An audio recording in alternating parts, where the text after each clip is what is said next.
क्या आप जानते हैं कि 90% लोग अपनी पूरी जिंदगी पैसा कमाने में बिता देते हैं, लेकिन आखिर में उनके पास कुछ भी नहीं बचता। दिन रात काम करते रहते हैं, पसीना बहाते रहते हैं, लेकिन फिर भी बैंक बैलेंस देखो तो रोना आ जाता है। सोचिए, अगर आपको अभी अपनी नौकरी छोड़नी पड़े तो कितने महीने बिना किसी दिक्कत के जी सकते हैं?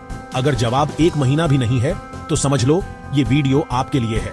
आज हम आपको वो सीक्रेट मनी मैनेजमेंट ट्रिक्स बताएंगे जो अमीर लोग अपनाते हैं। अगर आप भी पैसे बचाने और सही जगह इन्वेस्ट करने के तरीके सीखना चाहते हैं तो इस वीडियो को आखिर तक देखें और हां, सब्सक्राइब करना मत भूलना। तो भाई लोग, सबसे पहले समझते हैं कि ये मनी मैनेजमेंट होता क्या है। क्या ये सिर्फ पैसे बचाने का नाम है? नहीं भाई, बिल्कुल नहीं। ये तो एक तरह का साइंस है, एक कला है। जैसे बिरयानी बनाने के लिए सिर्फ चावल और मसाले ही काफी नहीं होते, वैसे ही पैसे बचाने के लिए सिर्फ कमाना ही काफी नहीं है। मनी मैनेजमेंट का मतलब है अपने पैसों का हिसाब किताब रखना, उन्हें समझदारी से खर्च करना और सबसे जरूरी बात, उन्हें बढ़ाना। हां भाई, पैसे पेड़ पर नहीं उगते, लेकिन अगर उन्हें सही जगह पर लगाया जाए तो वो जरूर बढ़ते हैं। अब आप सोच रहे होंगे कि यह सब करना बहुत मुश्किल है, लेकिन घबराइए मत दोस्तों, ये उतना भी मुश्किल नहीं है जितना आप सोच रहे हैं। बस जरूरत है थोड़ी सी समझदारी की और थोड़ी सी मेहनत की। तो सबसे पहले काम है अपने खर्चों का हिसाब किताब रखना। हां भाई, पता होना चाहिए कि आपके पैसे कहां जा रहे हैं। कहीं ऐसा तो नहीं कि आप बेवजह ही पानी की तरह पैसे बहा रहे हैं। आजकल तो ऐप्स भी आ गए हैं जो आपके लिए ये काम आसान बना देते हैं। याद रखिए, छोटी छोटी बचत ही बड़ी राशि बनाती है। जैसे कि अगर आप रोज सिर्फ 50 रुपए बचाते हैं तो साल के अंत तक आपके पास 18,250 रुपए हो जाएंगे। सोचिए, इतने पैसों से आप क्या क्या कर सकते हैं।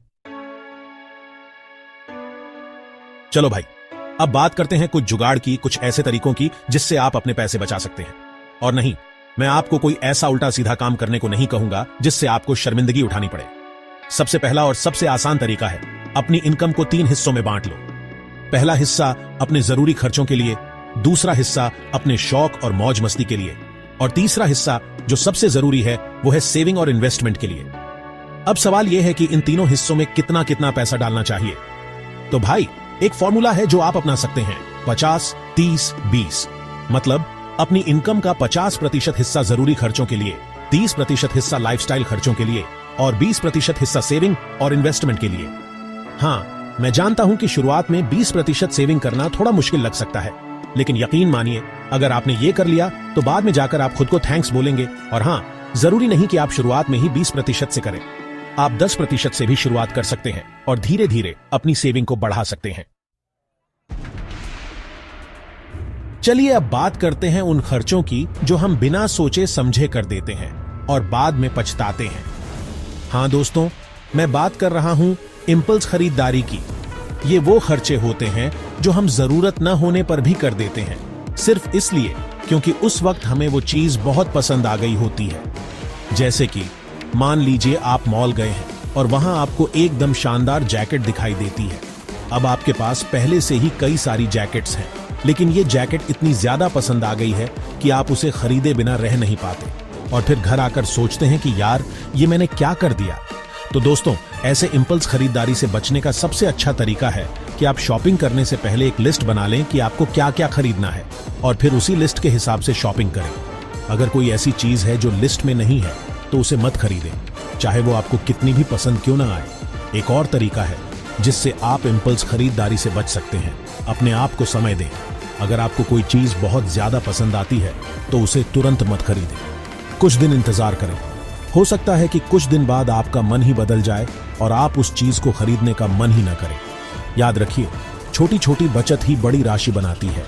अगर आप रोज 50 रुपये बचाने की बजाय 100 रुपये बचाते हैं तो साल के अंत तक आपके पास 36,500 रुपये हो जाएंगे। सोचिए, इतने पैसों से आप क्या क्या कर सकते हैं।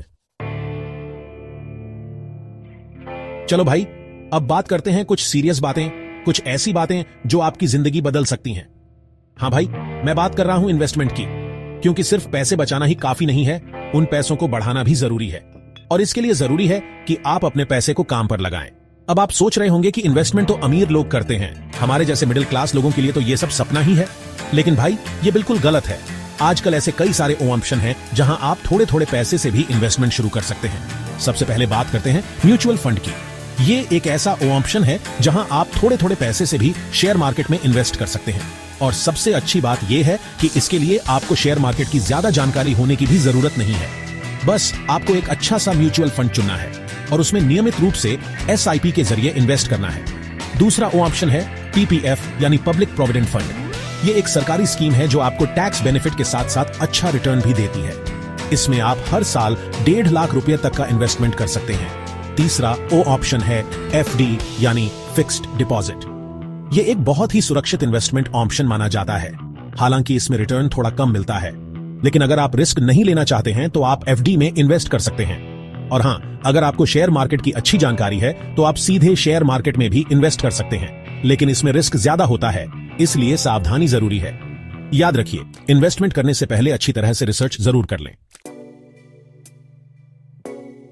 तो भाई लोग, ये थे कुछ बेसिक लेकिन जरूरी टिप्स जो आपको पैसे बचाने और अपनी फाइनेंशियल हालत को मजबूत बनाने में मदद कर सकते हैं। याद रखिए, पैसे का मामला बहुत नाजुक होता है, इसलिए इसमें समझदारी और धैर्य से काम लेना बहुत जरूरी है। सबसे पहले तो अपने खर्चों पर नजर रखना शुरू करें, जानें कि आपका पैसा कहां जा रहा है। बिना जरूरत के खर्चे कम करें और हां, इंपल्स खरीदारी से तो बिल्कुल ही बचें। दूसरा, अपनी इनकम को 50-30-20 के फॉर्मूले के हिसाब से बांटें।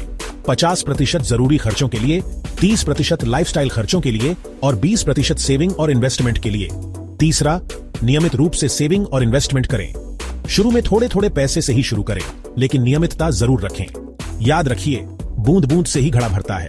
चौथा, अपने लिए फाइनेंशियल गोल्स सेट करें, जैसे कि आपको कितने साल बाद घर खरीदना है, कितने साल बाद गाड़ी खरीदनी है, अपने बच्चों की पढ़ाई का खर्चा कैसे उठाना है, रिटायरमेंट के बाद की जिंदगी कैसे बितानी है। इन सब चीजों के लिए प्लानिंग करें और उस हिसाब से पैसे बचाएं और इन्वेस्ट करें। और हां, सबसे जरूरी बात, धैर्य रखें।